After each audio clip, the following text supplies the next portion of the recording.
Synthetic. Okay. On God rests my salvation and my glory. My mighty rock, my refuge is God. I just wrote down metaphor. Because God is compared with a rock.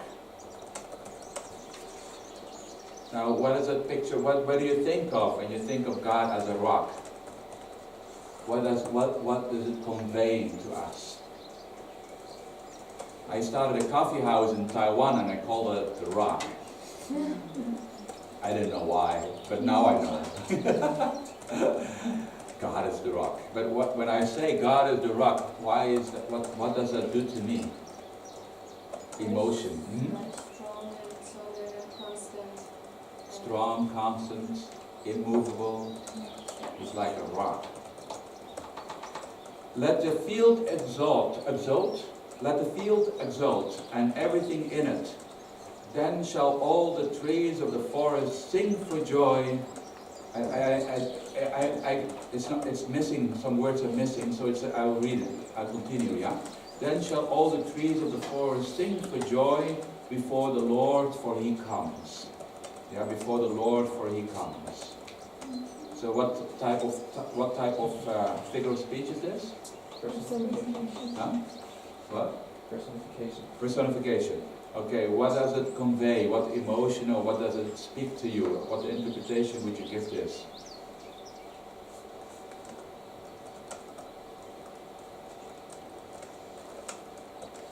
Is this something you would say at a funeral? Probably not. Well, maybe. A good Christian funeral is happy too, because, whoever died is with Jesus. So, you want to say no? I would just say that all creation should praise God. All of creation? So, even more we should praise God. Yeah. All creations already praising. Good. Psalm 103 verse 11. For as high as the heavens are above the earth, so great is His steadfast love towards those who fear Him. What figure of speech? Yeah? Is it simile or also emblematic? Emblematic? Okay, I get simile and emblematic perhaps too. Sometimes it's both, and I have to know that myself. One line is literal, followed by a second that's figurative. Can it also be synthetic parallelism? Hey, what? Synthetic parallelism? Synthetic, let me see. So the second line adds to the first, leading to a logical conclusion.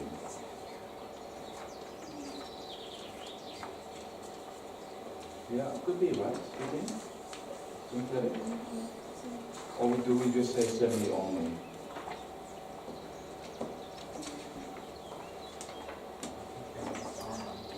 Oh, wait.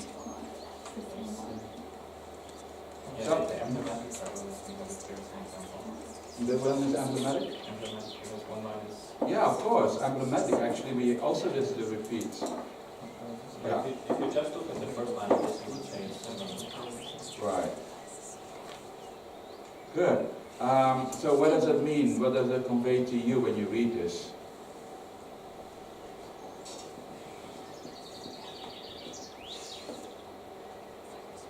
What does it say about God's love? It's enormous big. Huh? It's enormous big. Very big. God's love towards us has no limits. Yeah, very big. My eyes waste away because of grief. It grows weak because of all my foes. Figure of speech? Huh? Hyperbole. Okay. And so it's David is speaking, he is in despair. The enemy has brought him down, so he is very despairing and depressed. As a lily among the brambles, so is my love among the maidens. Simile? Mm-hmm. And what is conveyed? A lily among the brambles. That is like, what is that? Picture that in your field. a flower among the thorns and thistles. Yeah, among the, yeah, like thorny weeds or something like that. The stuff that you will pull out because it's not pretty. But then if you have one lily, one flower, it stands out. Yeah? So I tell that to my wife, right? She's like a lily among the brambles. You stand out to me. Yeah? The Lord is my chosen portion and my cup. You hold my lot. What kind of figure of speech is that? Metaphor. Okay. So the Lord is my chosen portion and my lot, my cup. You hold my lot. What does that mean? As the Provider? Yeah.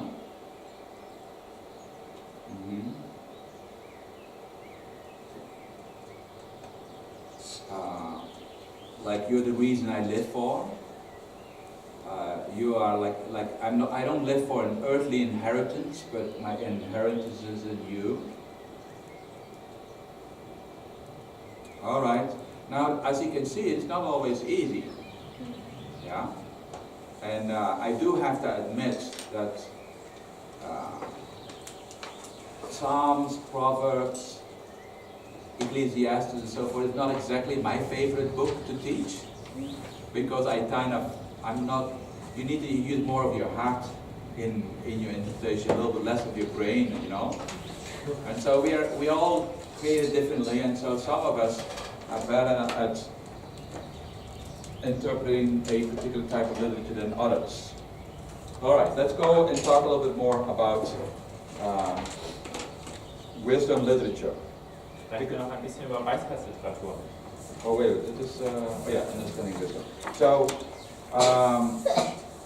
So we have poetic literature, that is the broader term, and then among the poetry we have particularly psalms, that is like poetic, but then we also have what we call wisdom. What is classified as wisdom?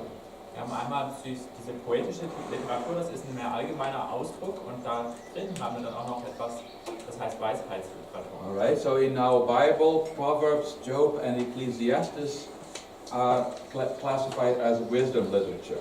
In unserer Bibel würden wir da Hiob, die Sprüche und Prediger hineinsetzen in diese Kategorie. Now, some songs of Solomon are also, some psalms are also wisdom psalms. Manche der Psalmen sind auch Weisheitspsalmen. And also Song of Solomon fits under this category, or at least the Jews put it in the category of wisdom literature. Und die Juden sehen auch das Hohelied der Liebe in dieser Kategorie der Literatur. Okay, but for now, but that's more like, it's a whole different category about romantic love and so forth. So let's put that aside. Aber das Thema da ist unterscheidet sich ziemlich stark voneinander, dass es um romantische Liebe geht. How do we distinguish these three from one another? Schauen wir mal, wie wir diese drei voneinander unterscheiden können. In Proverbs, it is practical wisdom on attitudes and behavior in life. In den Sprüchen, da sehen wir praktische Weisheit über die Einstellung und das Verhalten im Leben.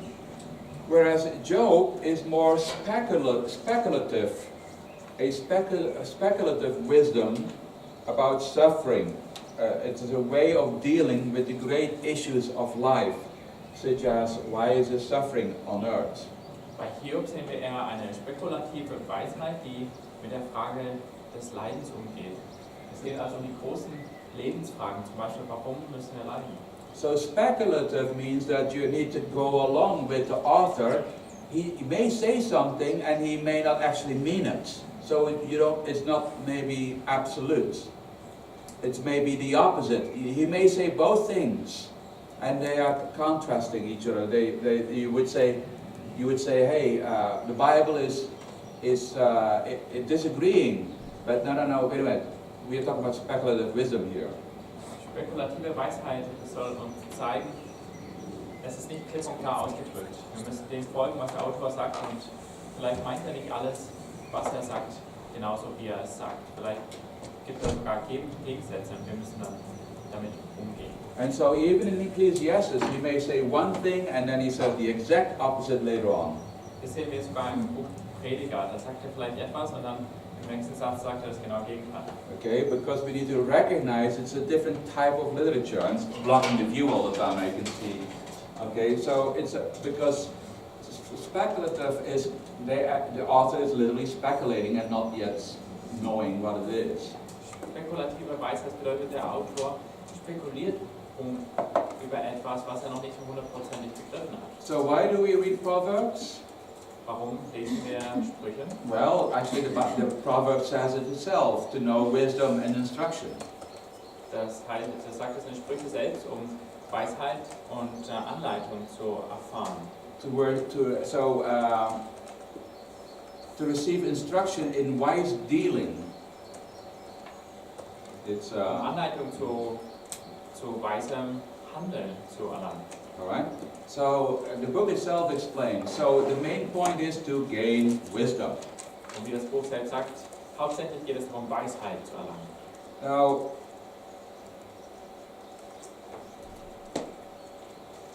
oh wait a second. So wisdom in Solomon's life, he asked for wisdom. In Salomos Leben, da sehen wir, hat Gott He Weisheit judged gebeten. with wisdom. Hat mit Weisheit gerichtet. He ruled with wisdom over Israel. Hat Israel auch in Weisheit regiert. So wisdom is repeatedly a lot in the life of Solomon. He was the wise guy. In Salomos Leben ist das etwas, was oftmals wiederholt wird. Ist so der weise Typ. His wisdom surpassed all others. Seine Weisheit überstieg die von allen anderen. His wisdom became well known among the world. Seine Weisheit wurde berühmt in der ganzen Welt. He composed 3,000 proverbs and 1,005 songs. Hat 3.000 Redewendungen oder Sprüche und 1.005 Psalmen erdichtet. Sometimes he uses creation to speak. To speak words of wisdom, he uses creation. Hat auch Dinge aus der Schöpfung genommen, weise Worte daraus zu formen. As an illustration. Hat das als Illustration verwendet. He prayed with wisdom at the temple dedication. Bei der Eröffnung des Tempels, bei der Einweihung des Tempels hat in Weisheit gebetet. And foreigners came to Jerusalem because of his wisdom. Fremde kamen nach Jerusalem wegen seiner Weisheit. Yeah? Again, the PowerPoint will come to you, so I know I'm going a little fast, but ich weiß, es sind jetzt viele Punkte über Salomon seine Weisheit, aber ihr kriegt die PowerPoint. yeah. So now wisdom is not unique to the Hebrews. It was also among the Babylonians and Egyptians and so forth. Das Liebe für Weisheit ist nicht etwas, was nur die Hebräer hatten, sondern was auch die anderen Kulturen, wie die Babylonier und so haben. So here, for example, we have found this tablet with Sumerian proverbs. Zum Beispiel wurde hier so eine Steintafel mit oder Tontafel mit sumerischen Redewendungen gefunden. Okay, the Sumerians lived in what we now call Iraq, and they lived around 3000 BC. Die Sumerer leben dort, wo heute das Land Irak liegt, etwa 3000 vor Christus. And so they found this tablet with a lot of proverbs that are covering a wide range of topics. So wurde eine Tafel gefunden, die eine ganze Reihe von Sprüchen darstellt, Sprüchen zu ganz unterschiedlichen Themen. It talks about family relationships. Es geht Familienbeziehungen. About sons and wives that are obedient. Über Söhne oder über Frauen, die gehorsam sind. It talks about a woman's daily routine. Der tägliche Alltag einer Frau. It talks also about legal proceedings. Es handelt auch von Gerichtsprozeduren. About the palace. Vom Palast. The temple and the gods in the temple. Vom Tempel und die Götter im Tempel. About a good man who is contrasted with somebody who lies, a liar. Ein guter Mann wird gegenübergestellt zu jemandem, der lügt, einem Lügner. About fate and destiny. Über fate with F-A-T-E, it's like destiny, fate. Über die Bestimmung oder das Schicksal. Yeah, so same with Egyptians. Und so war das auch bei den Ägyptern. And so this text shows like a popular proverbs that talks about how to advance in life, how to go up the ladder, how to succeed in society. Auf diesem Bild sehen wir Anweisungen, wie man ein gutes Leben führen kann, ein erfolgreiches Leben, wie man die Karriereleiter emporklimmen kann und gut vorwärts kommt in der Gesellschaft. And it promotes a quiet life, and it idealizes a content man. Es spricht dafür, dass man ein ruhiges Leben leben soll. Es handelt von einem Menschen, der zufrieden ist. It promotes humility. Es fordert auch zur Demut. It speaks against the pride, Spricht gegen die Stolzen. which is very similar to what we have now in Proverbs, where we talk about a wise person and a fool. Recht ähnlich zu dem, was wir in Sprüche sehen, wo wir eine weise Person sehen und ein Tor. Yeah, we have like wisdom, a woman that is wisdom, woman wisdom, and woman folly. In den Sprüchen sehen wir die Frau Weisheit und die Frau Dummheit, würde ich hier einfach mal übersetzen. Yeah, and there were wise people. Und es gab weise Menschen. Or the saga. So we have, for example, in Babylon, Die Weisen haben wir zum Beispiel in we have Babylon, them in Egypt. in Ägypten. In Babylon, remember Daniel and his 3 friends, God gave them knowledge and wisdom. That's in Babylon. Wo Daniel und seine 3 Freunde nach Babylon kamen, da gab ihm Gott Wissen und Verständnis und Weisheit. In Egypt, remember when Moses went to see the Pharaoh, he had these magi, wise guys, wise saga, that would turn the stick into a snake too. Wo Mose zum Pharao kam, da waren da diese Magier, oder es waren diese Weisen, die den Pharao umgeben haben, die es auch geschafft haben, einen Stab in eine Schlange zu verwandeln. There were, evidently, Obadiah 8 talks about wise men that were in Edom. In Obadiah Kapitel 8, da handelt es von Weisen aus Edom. Okay, the king would consult the wise man about what to do when the queen rebelled. In Esther, da berät sich der König mit seinen Weisen, was er jetzt tun soll, wo die Königin sich seinem Befehl widersetzt hat. Yeah, but even in Israel, like in tribal Israel, that is when they were only tribes, Moses, because he was overwhelmed by the task of leading so many people, he appointed tribal leaders. Und in Israel, als sie noch in Stämmen unterwegs waren, noch vor der Monarchie, da merkte Mose, er braucht Hilfe und da hat er Stammesleiter eingesetzt. Okay, and so they would be the wise men that can govern. Als weise Männer, die regieren können. All right, so all right. So we have people. You can have a seer, who is a prophet, who counsels the king. But you can also have a wise man counseling the king, and that's a different category.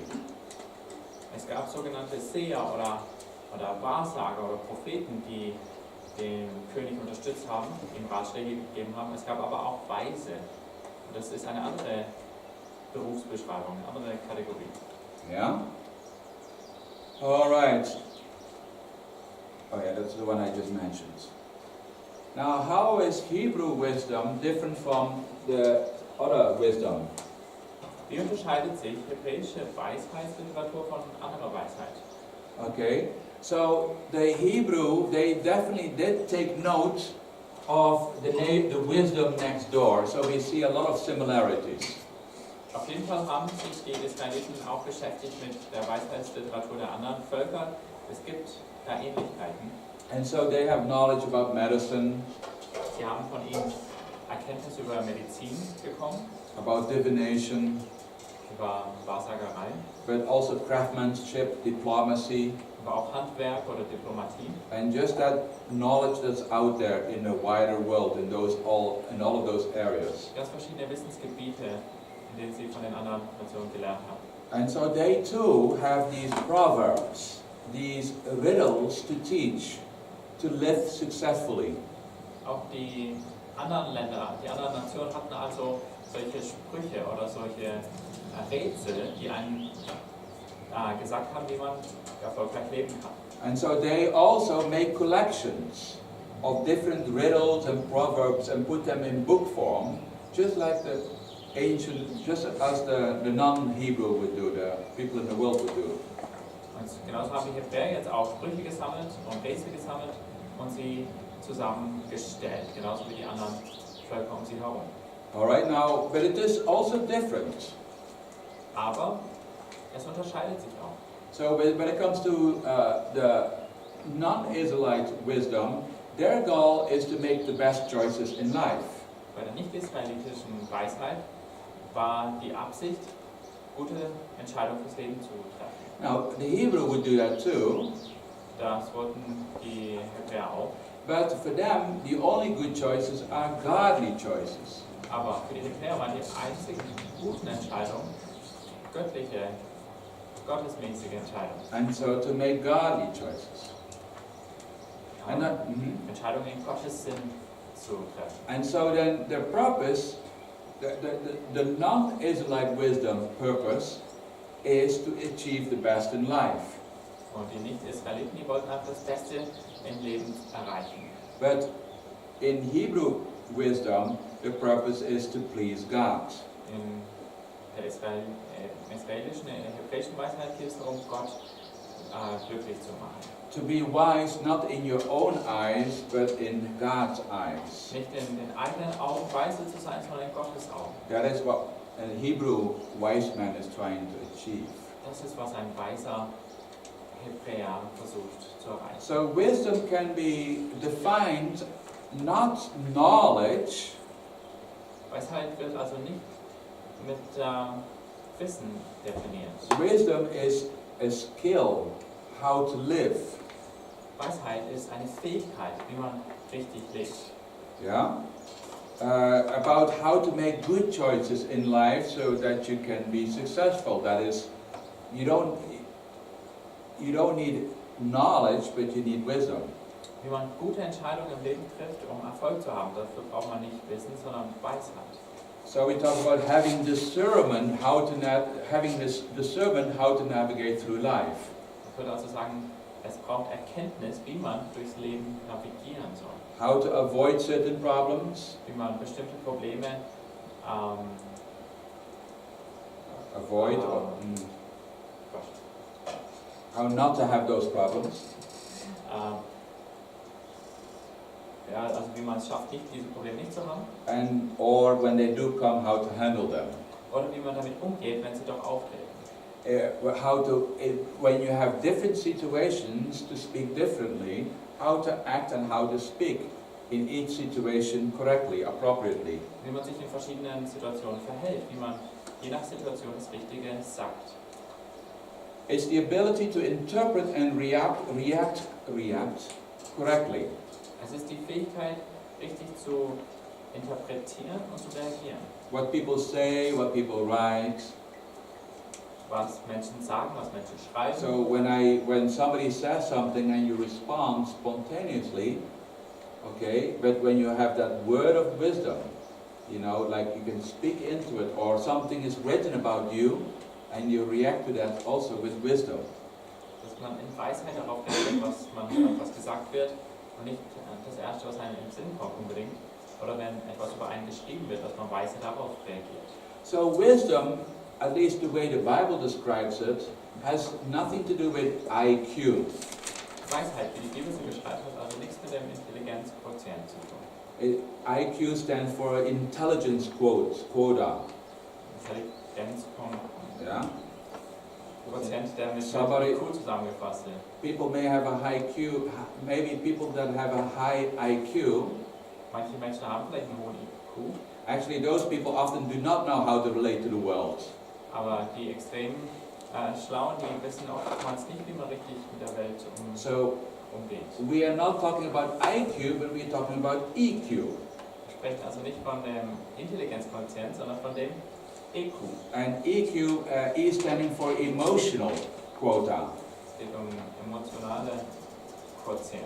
Okay, somebody that has, I mean, it's not, the main point is it has nothing to do with IQ. Was ich auf jeden Fall sagen möchte, es geht nicht um hohe Intelligenz. It has more to do with EQ, with emotion, somebody that knows how to have self-control. Es Es gibt mehr Emotionen, dass jemand Selbstbeherrschung hat. Okay, somebody that also has zeal and persistence. Jemand Eifer und Durchsetzungsfähigkeit hat, Beständigkeit. Okay, not giving up all the time. Dass jemand nicht leicht aufgibt. Ability to motivate oneself. Man es schafft, sich selbst zu motivieren. Okay, rather than sitting down and become all depressed because he got nothing to do, now he's self-motivating. He finds himself something to do.